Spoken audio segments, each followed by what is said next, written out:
All right, hello and welcome to episode 36 of Shared Discovery, the show and podcast dedicated to sharing the many exciting and enjoyable aspects and romantic aspects of games and gaming. I'm your host, Victor, and today I'm joined by a new co-host of the show, Matteo. Yes, thank you very much for having me. How are you exciting. doing? I'm doing fantabulous on this very special episode of Shared Discovery to be doing. I'm so glad to have you here. I said romantic because we're doing a Valentine's episode. We are doing a Valentine's episode.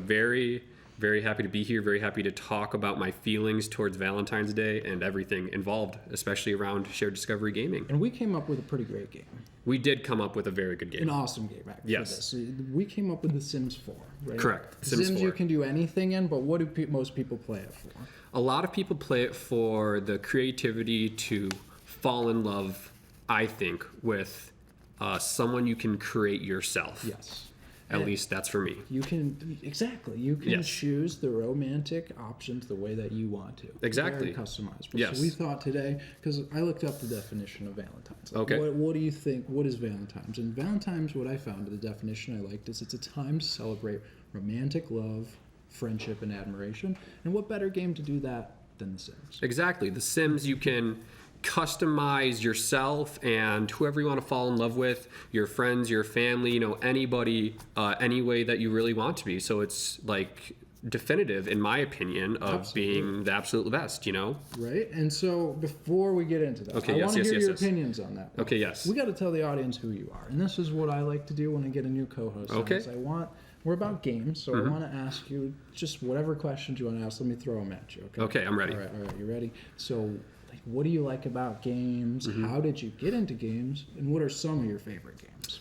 So, I'll do it top to bottom. What do I like about games? I like the fact that you can escape into them. It gives you this sort of escapism to kind of live vicariously through another character. Like if you say, let's say we're playing Spider-Man, or through The Sims, where you make your own character and you can put yourself in that headspace of like doing whatever they want to do. Yes. So I like that you really are able to be free with it, or you get to play and experience this awesome story of where anything can happen depending on what it is, For sure. Like that escapism is a huge part for me too. Exactly. We spent a good part of the pre-show talking about Spider-Man specifically. Exactly, yes. How anyone can see themselves and feel themselves as Spider-Man. I like that.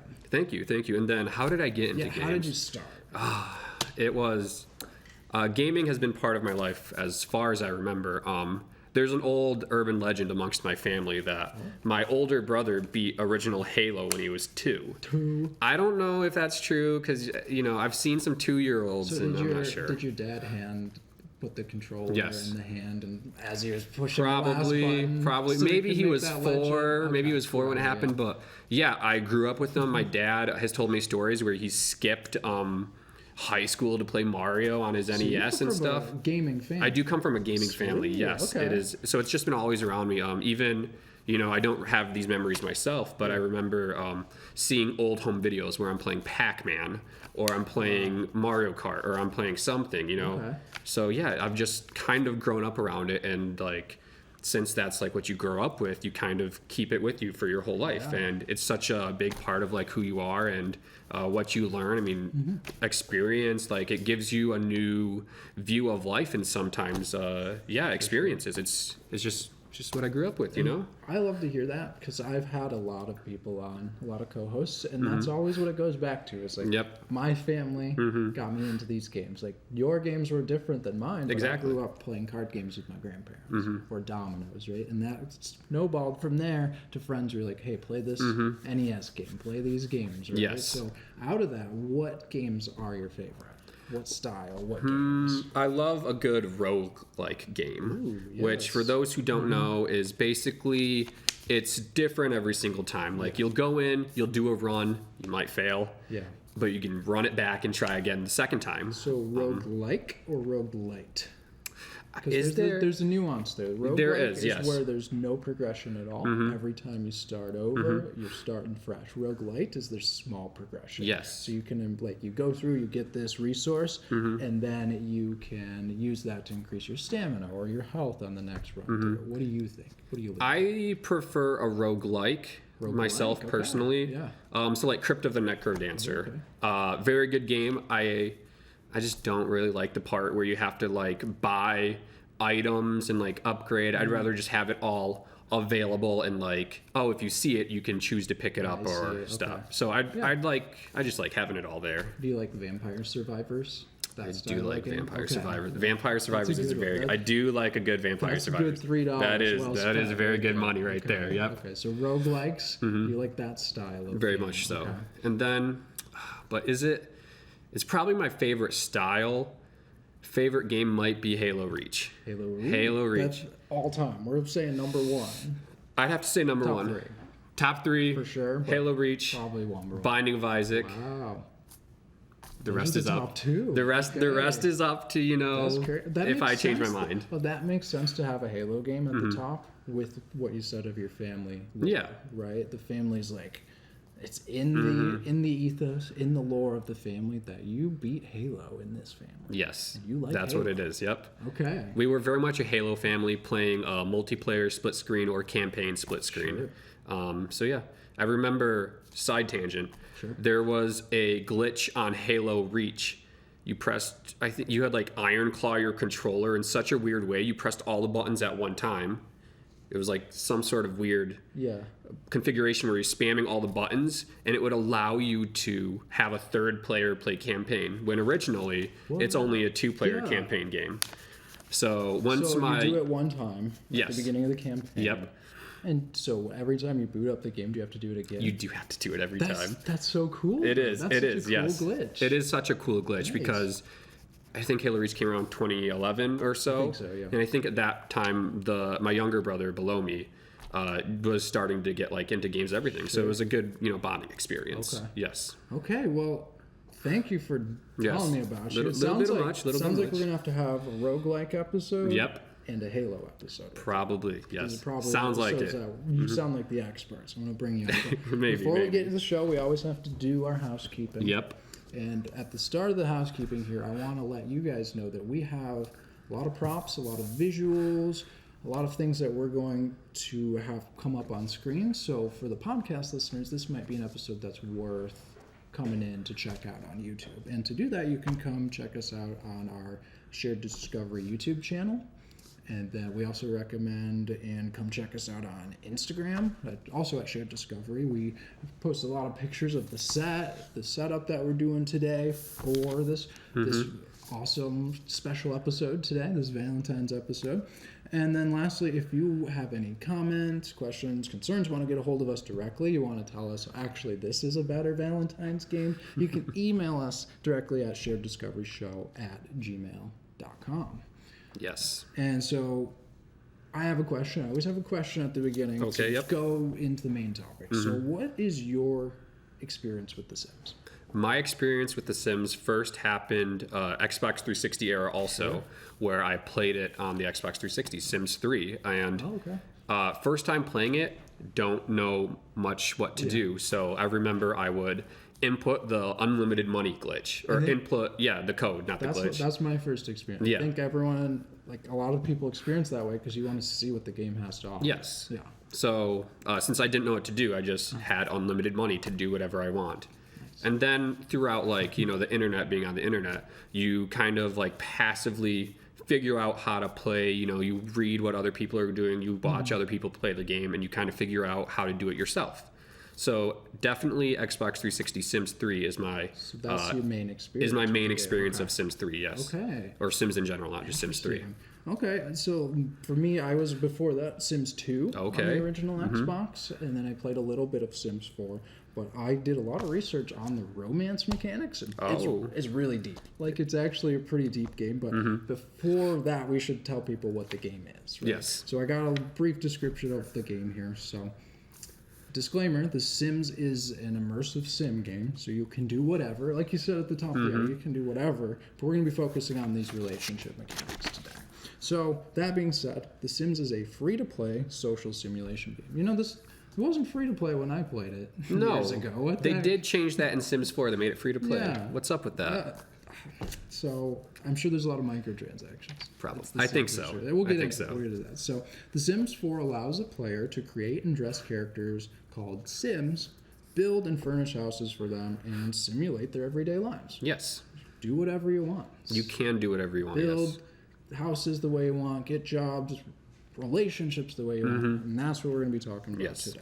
So at the top of the hour, you were telling me that you think The Sims is the best. I do think. Tell me more about that. So any dating simulator, most of the time, you will have set list of characters. You are yourself, or you might be a pre-made character also, and you just chase after them, try to date them, yada yada yada. Yeah. The Sims, fully customizable. You make the characters, you make yourself, you make everything. You decide what happens, how it happens, what gets done, what doesn't get done. You create your own fantasy. So that is why I personally think Sims 3 might be the best dating experience simulation video game of all time. That's a bold claim. It is a very bold claim, but the fact that you can customize it fully to your own extent, to your own imagination, you can make whatever you want. It is the definitive best, on top, greatest of all time, GOAT. Not self-claimed, factual. Yeah, I'm excited for you. The Sims is a pretty good romance game, but I think we could do much, much better. On this So let me start the show over again with a new co-host that represents my vision for the episode.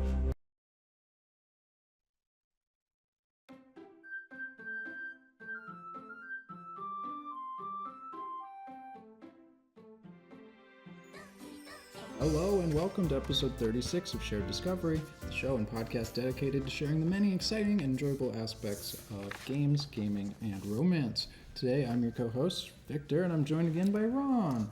I would say how you're doing, but we are running out of time today, Ron. We are, Victor. We're behind. I don't know why they cut us low on time today, but we need to get going. So, what are we talking about? What game are we doing? We are talking about one of the greatest dating games, as well as one of the greatest simulation games in existence. I would say this is the 2017 freeware game Doki Doki Literature Club. Yes, right? and we thought this would be the perfect game to talk about on Valentine's Day. It's probably one of the best dating simulators out there.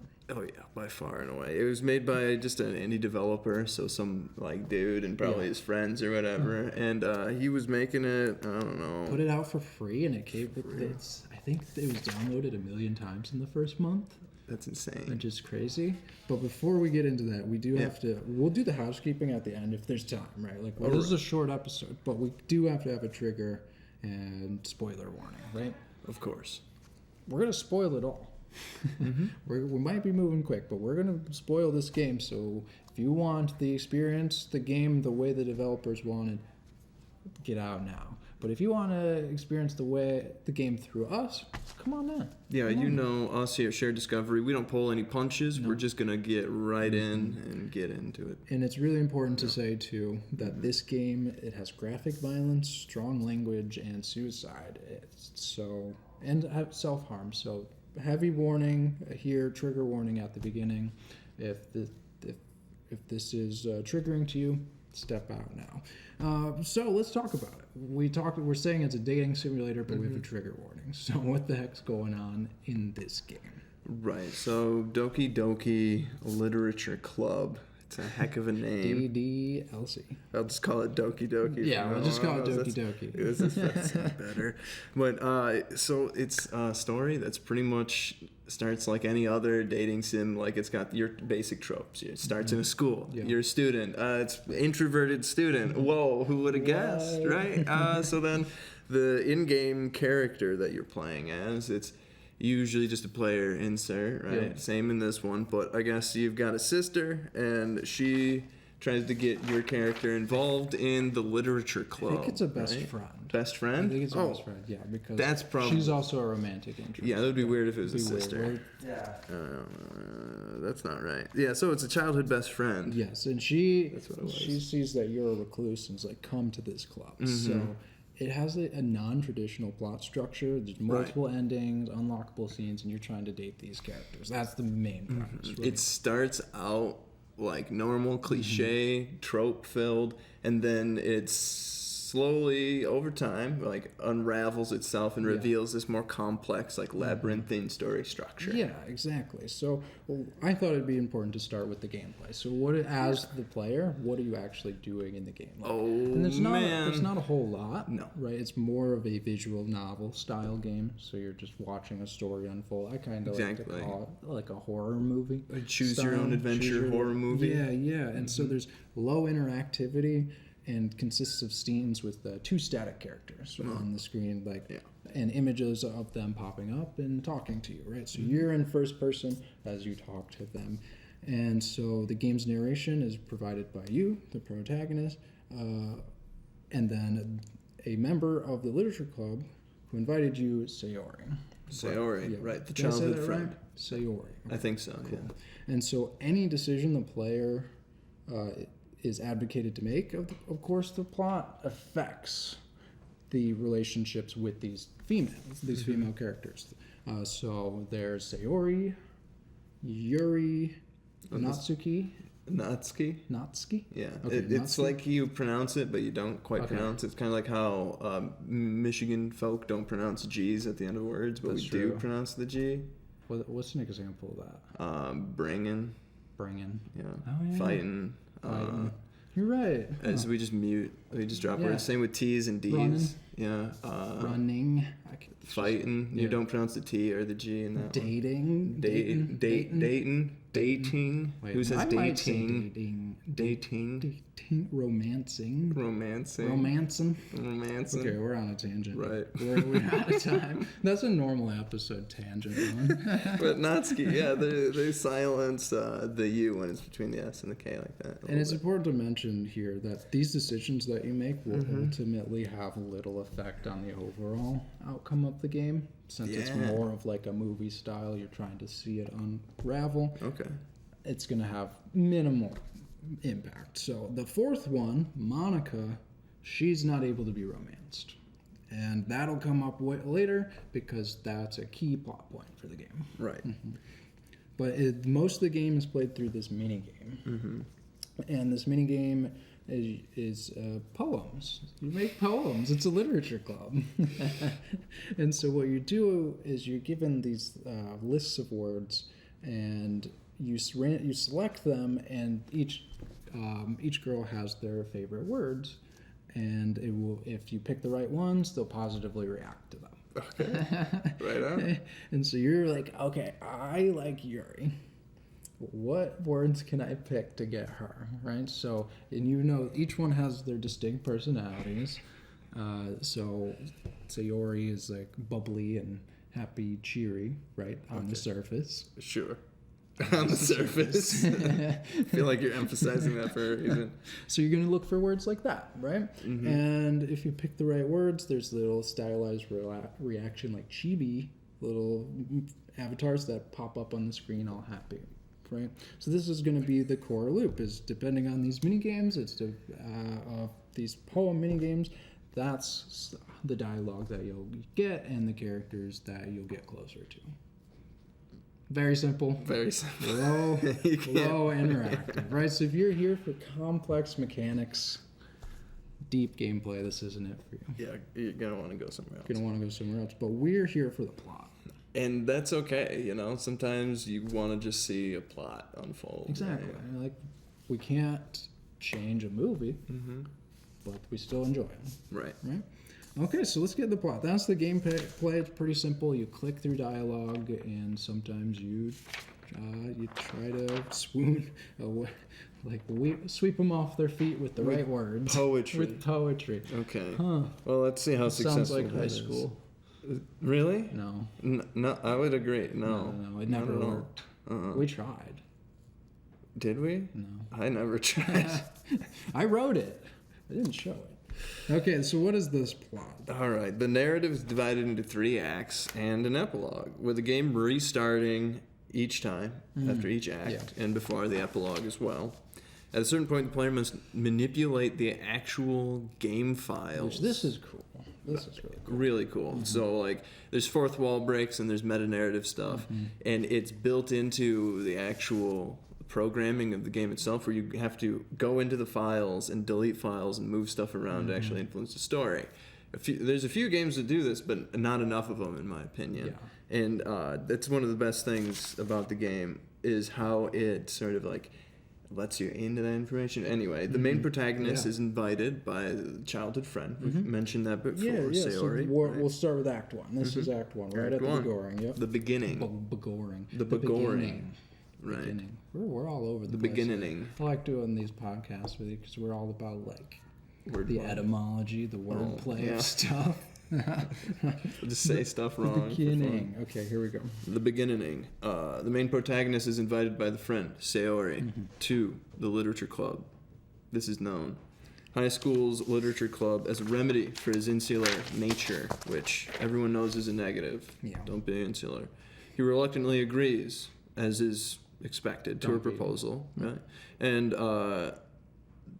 meets the other members of the club, the assertive Natsuki, the shy Yuri, and the bubbly club president, Monica, right? Which we've mentioned all So these we have our characters. cast. The cast is there. We're all set. We're ready to go. After each day passes, because the story is sort of sectioned into days, right? Every day you go to the club and hang out. And you compose poems and you share them with the club. And like you said, romance and story and plot progresses off of that. I guess you prepare to show a poem at Yeah, school's this is upcoming like the festival, first right? big plot line. Big It's like first plot. you as a club, you're trying to make poems that you can read off at the club festival. Present at the school's cultural festival. That's what it is. So that's the first plot line. It's all really cheery and fun up to that point. Pretty lighthearted. And then we have our first turn. Uh-oh.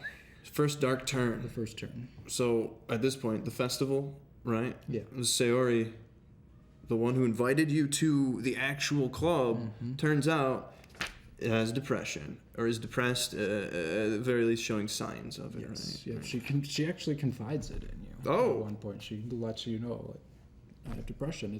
And that's the first scene of this. Like, oh, maybe this isn't as lighthearted and bubbly as the average. It's more real. As StarCraft. That's what I heard you just say. And I'm like, StarCraft. StarCraft? No, StarCraft. Did I say StarCraft? You didn't, but that's what my brain heard. Because it's dark. It's dark. But it's not as lighthearted as like a visual novel or the Sailor Moon that we have behind us here, right? It's not as fun. We're starting to see this. This is the first glimpse of that. And so at this point, after this, the protagonist, you have to either assist Yuri or Natsuki. Natsuki with their tasks, and then each of them will try to kiss you. Right before you encounter Sayori again, right? So she confides in you, you help one of them, they try to kiss you. Yeah. Right? And then at that point, when you meet back up with Sayori, you can either confess your love to her, or you can friend zone her. But regardless, it doesn't matter. The choice doesn't matter. Yeah, that was in the wiki. Is it rejector? Yeah. Oh, okay. Friend zone. The wiki had a link to there's a friend zone page on wiki. I didn't look it up. But it's just hilarious. Wikipedia? There's a Wikipedia page For friend zone. Okay. Yeah. Let's move past this. We're moving on. Too many tangents.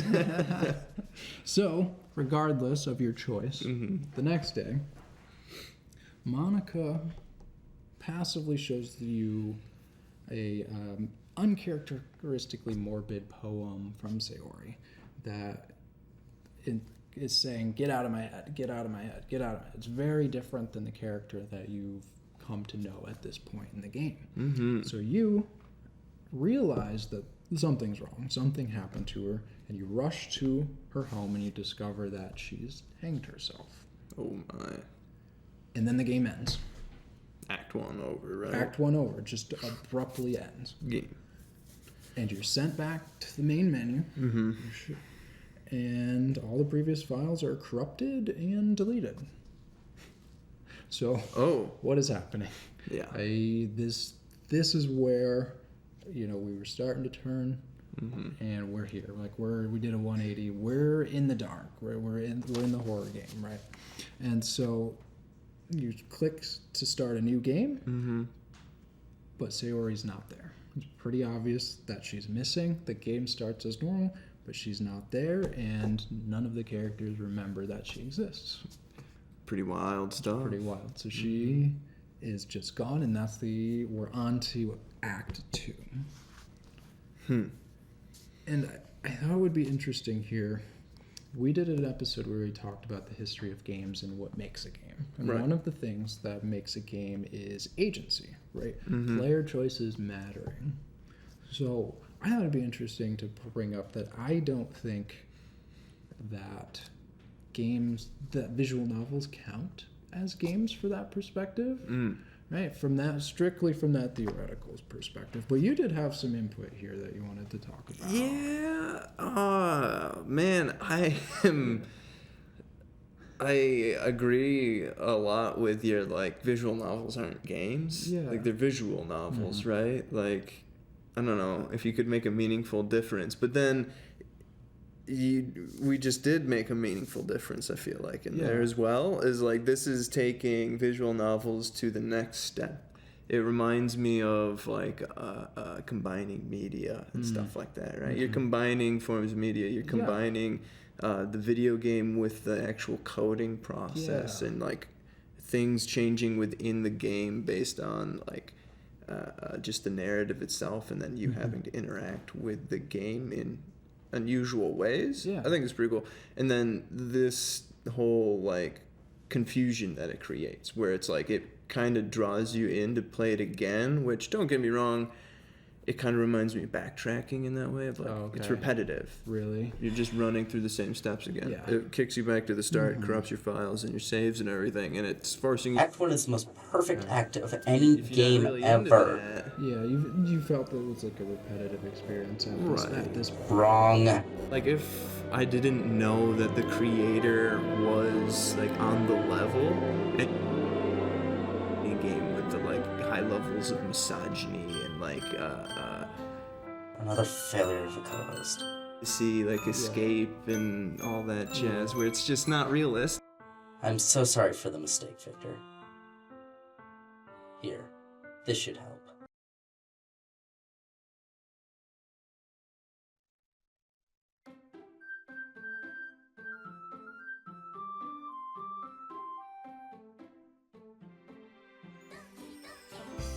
Hi, and welcome to Shared Discovery, the 36th episode. I'm Anna, and I'm here with our host, Victor. What's going on? Don't worry about it. Okay. Don't worry about it, Victor. I normally do that part, but okay. This is weird, and we don't have much time today. So this is a weird episode. Rolling with it. We gotta roll with Let me things. recalibrate. We're ready. We're doing our Valentines Day. Yeah. Okay. First off, you're on the show. Howdy. You're hosting it. Yes, that's crazy. You were on the D&D show, I but just you was on haven't been D&D. here before, so we don't have much time. But I like to ask the new co-hosts to tell them what's your favorite game. That would have to be Animal Crossing for the Nintendo DS. Wild World, not City Folk, although both are really good. Okay, well, I don't know why we don't have much time. I'd love to talk more about this, and we ask will questions. next time we get you on one of these. But we got to talk about Doki Doki Literature Club today. Hey. All right. Okay. So I say let's just get to the meat of the game. Let's just do a brief summary. I do want to say something. I feel like these games can be like, sometimes these sorts of games that they can get boring, and it's just hard to really like want to get through it. But this game, I really feel it's not. It gives a lot of variety. It keeps you engaged. It's not repetitive at all. It's can feel very that, just like, you don't know what's going to happen, and they throw a lot of things at you, and you just got to like roll with it, and it keeps you wanting to play. Yeah, I really think Act 1 did a good job of keeping you engaged. Definitely. And like the different interactions you can have with the girls. So I'm there with you for sure. But Completely. Act 1's not really the meat of the game. No. But we should tell them what it's about, right? So real quick like summary here, and then we'll get into the meat. So you're invited to the literature club by your friend Sayori. You make poems. Try to date the girls by making the right poems.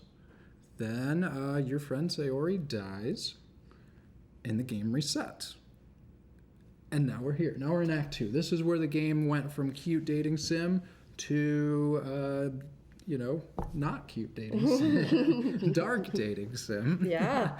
Okay, so let's go through. Let's spend some time here on Act 2 and 3. Yeah. And get to these endings, because that's where this game is like. This is what's made it so memorable. Definitely. So tell me about Act 2. Yeah, so it kind of starts with Monica introducing the protagonist, the player, to the group of girls, just without Sayori this time. It's kind of a harsh cut because you just restart the game. You don't know just restarts and she's just not there. As if she didn't exist. Nobody remembers her. Yeah, the events proceed similarly to Act 1 when the game starts, but this is where you start to kind of see some glitches. Some of the text is illegible. You get kind of blackouts or glitching in and out. Even some music kind of alludes to things happening that you may not be aware of. Those computer glitches and bugs, they kind of become a lot more commonplace. Yeah, they're kind of starting to just pop up everywhere in the game at this point. And then we get some more dark backstory for Natsuki at this point. Yeah. Right? This is where, through these distortions and some special poems you can unlock, you'll learn that she's pretty malnourished and that she's being abused by her father. And during this time, Yuri also becomes more unstable and obsessive and prone to self-harm. So the game's starting to unravel. Characters are starting to lose it. Exactly. At this point.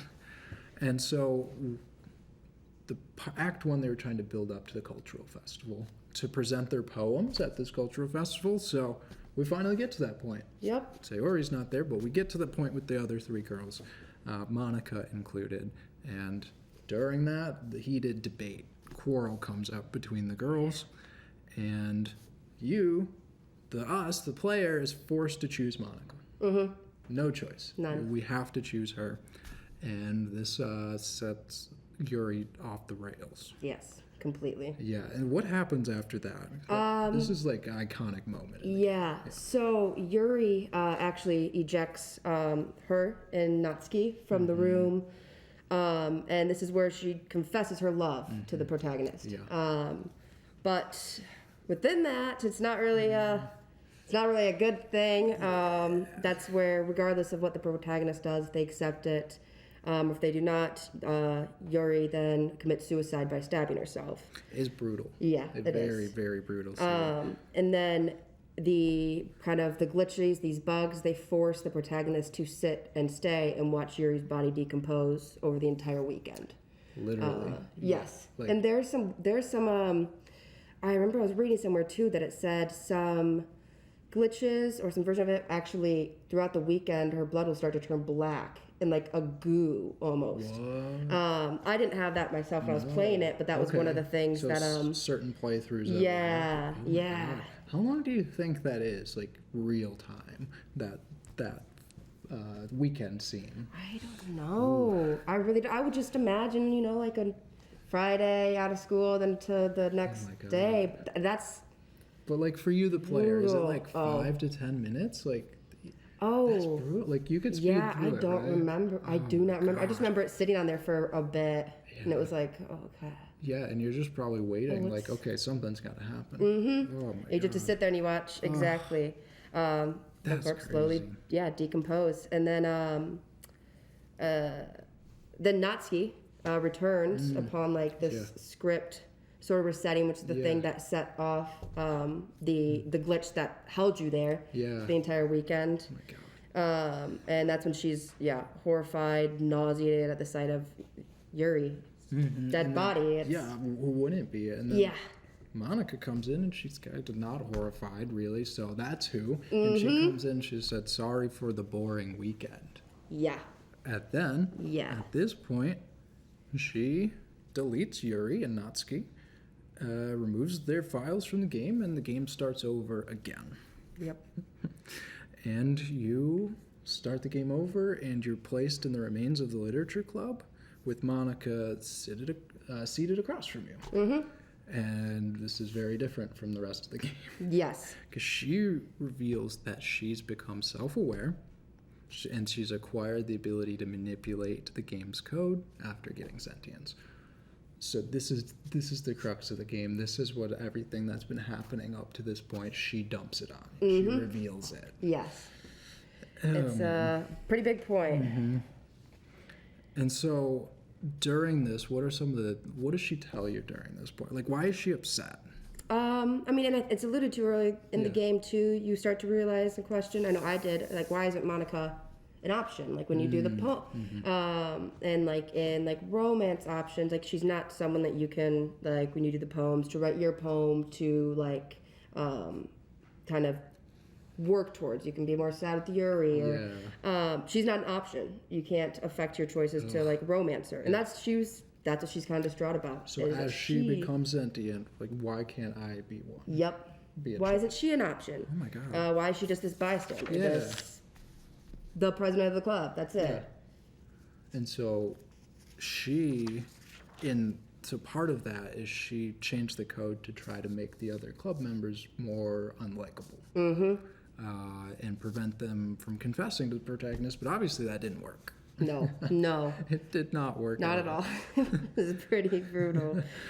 So this is also a big part where she then confesses, her love to the not the protagonist, but the player itself, because they're real. And that's just her gaining sentience and stuff. So this is the meta fourth wall break. Yes. Like, I want you, the player, but I am real too. Yes. What did you think at that point in the game when this was revealed? I remember I had to sit for a minute. I just kind of had to sit, and I was like, and I was like, I had my partner who had played it before me, and then I played it after, and it was still, even just seeing their reaction, even the second time, like seeing me play it was just the same, like, what is happening? Yeah. What's going on? It was, I don't know. All this is kind of mumbled together until the end. I don't know about this. Yeah. Right. It's just like the grand reveal. Yeah. And then she keeps you there. Yeah. Right? Yep. You can just sit there and talk to her indefinitely for the rest of the game about various topics. And I remember saying like, well, okay, now what? Now what? Well, now what do I do? Right. Now what's next? And it's like, well, this is it. That's it. This is what dating Monica is like. Yeah, you're stuck with Monica indefinitely. Until you delete her her file in the game. And what happens when this will trigger 3 endings, right? So she'll initially lash out before she disappears, but she'll forgive you and remorsefully repents and restores the game, excluding herself. So now we get 3 endings. Yep. So what is this first ending? So this is kind of the traditional ending. It sees Sayori introducing herself as the president of the literature club, expressing her gratitude to the player for ridding of Monica.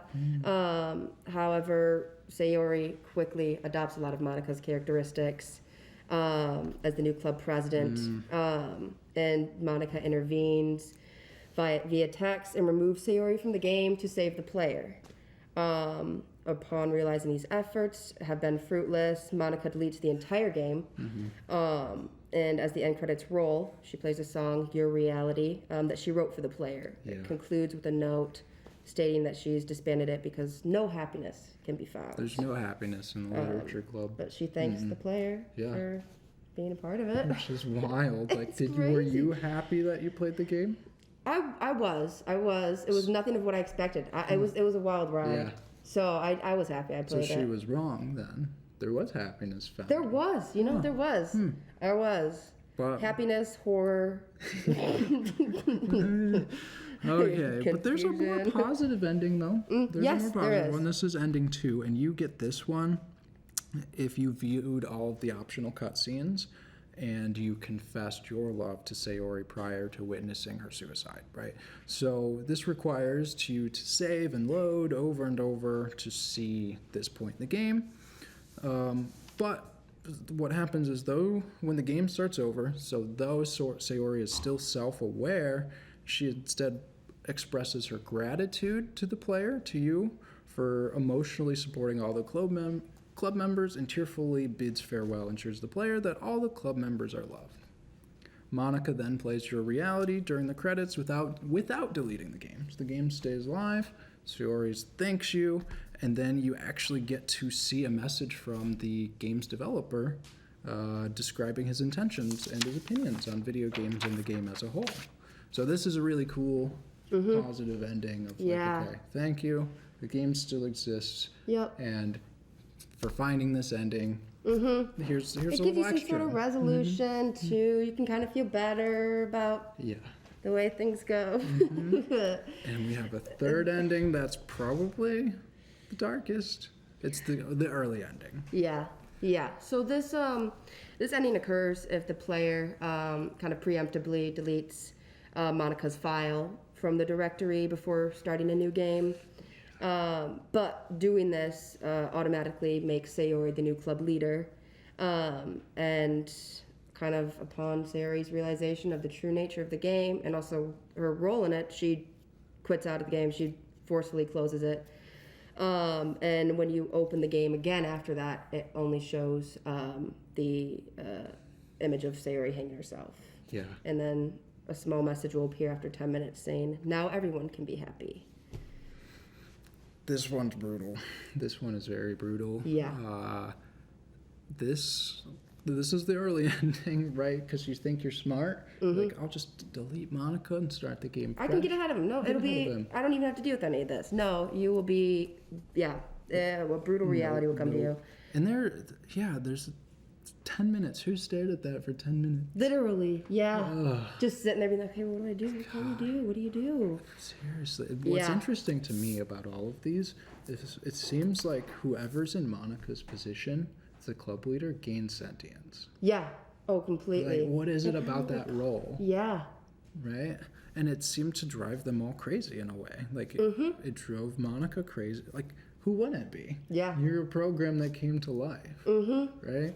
And there's so much theory to dive into, to grab into this game. There's a whole... There's so many pages. Yes. I found so many different blogs, just other so many theories. Reddit posts. Yes. Exactly. There's some wild ones out there. We brought one to bring up. Oh, sure. This one's a little kind of silly or wild. But this one was saying that, talking about possibly what if Sayori's personality is all fake. And What? she's just pretending to, since she pretends to not have depression, she's actually Wrong! That's all wrong, Anna. Okay. So since she's faking... Wait, she's just faking all of it. Yeah. Huh. Yeah. Which would also You disappointed me. mean that she's enough to be faking it, or is she being...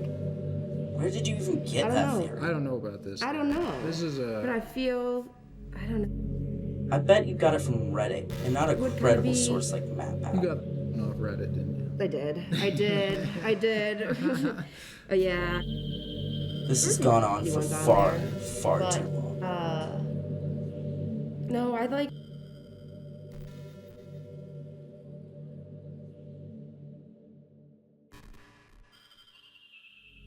It is time I, the true co-host, take care of this.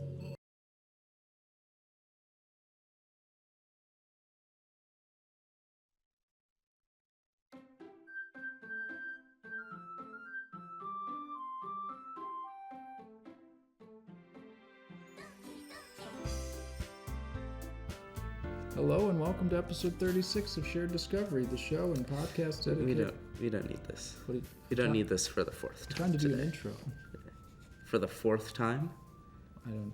What do you mean the fourth time? This is the fourth time of doing the intro. I'm trying... I know we have a short shoot today, but I'm trying to do I've been the intro. erasing reality.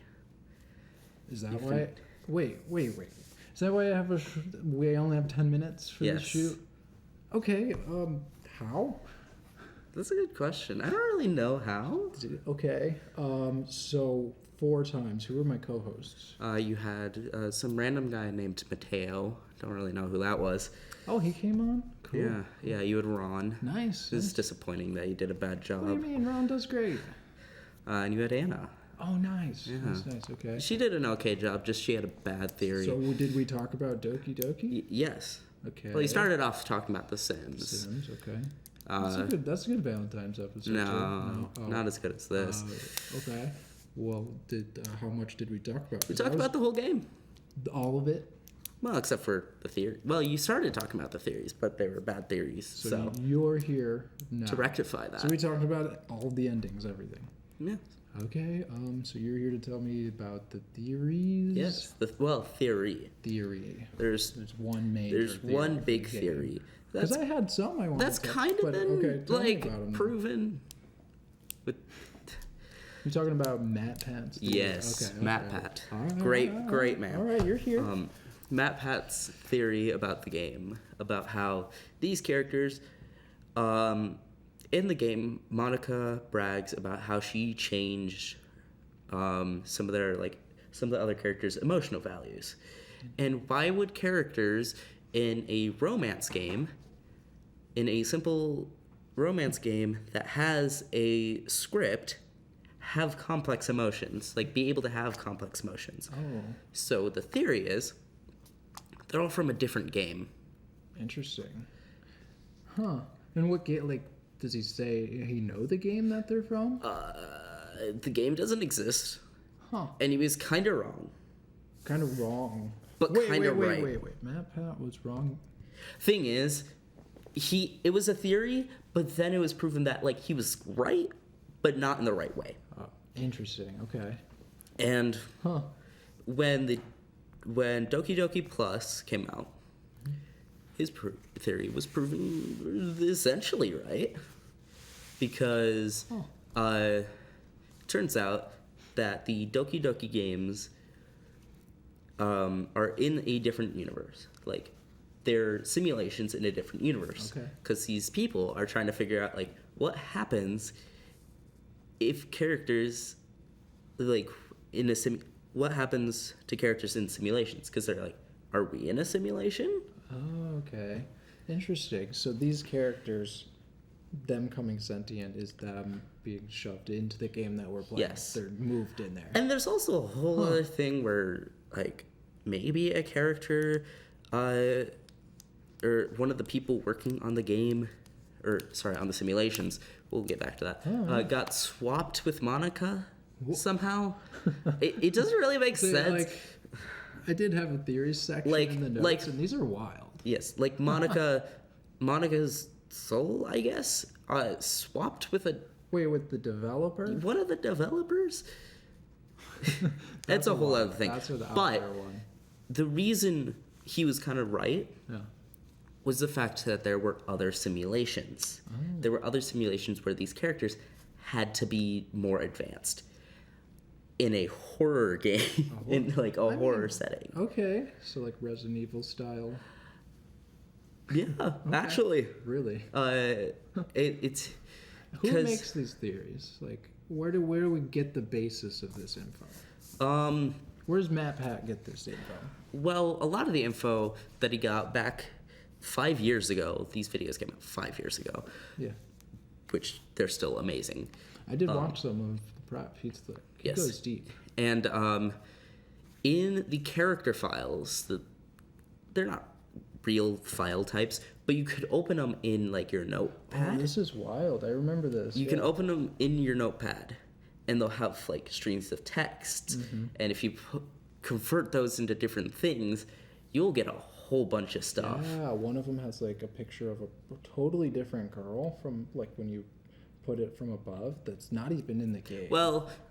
Well, it gives you an image, then you have to invert it, and then you have to wrap it around a cone and look at it from the top. It's so weird. Each file is really weird. Like, so the files that you use to delete the characters, like that string of code, it's a specific type of font, like code and language that they convert. One of the girls, I think it was Natsuki. Yeah. I think her file was just a short story that the developers had in there for an Easter egg. Really? That was really fun to.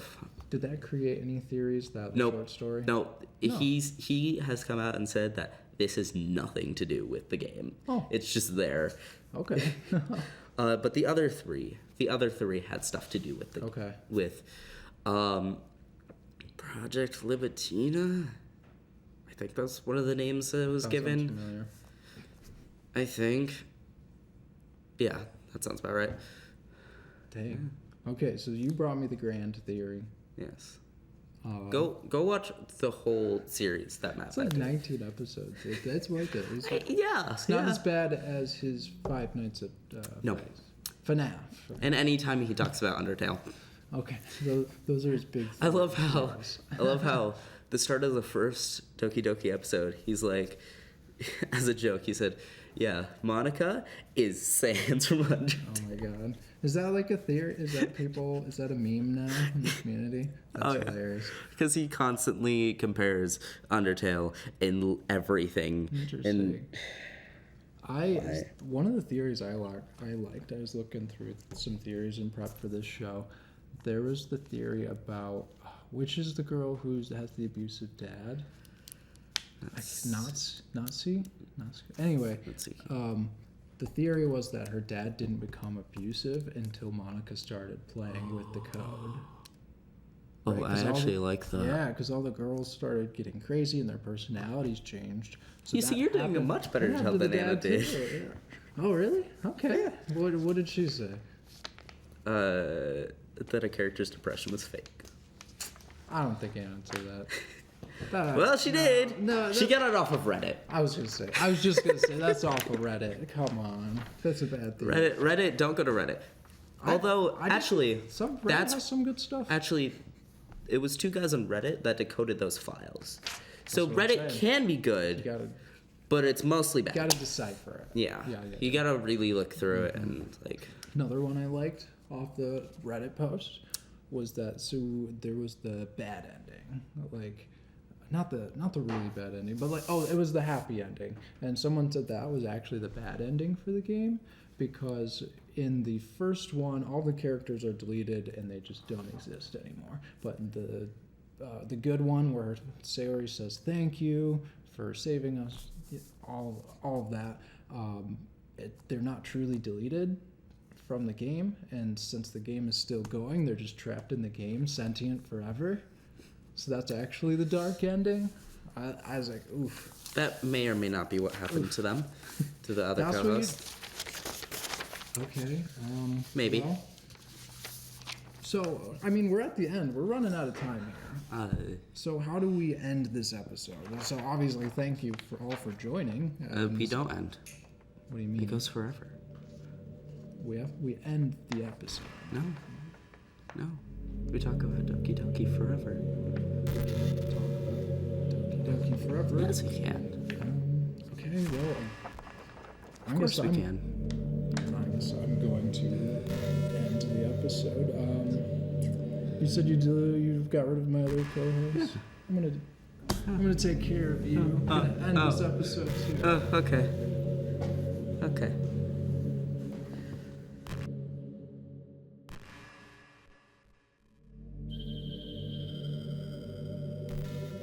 Why?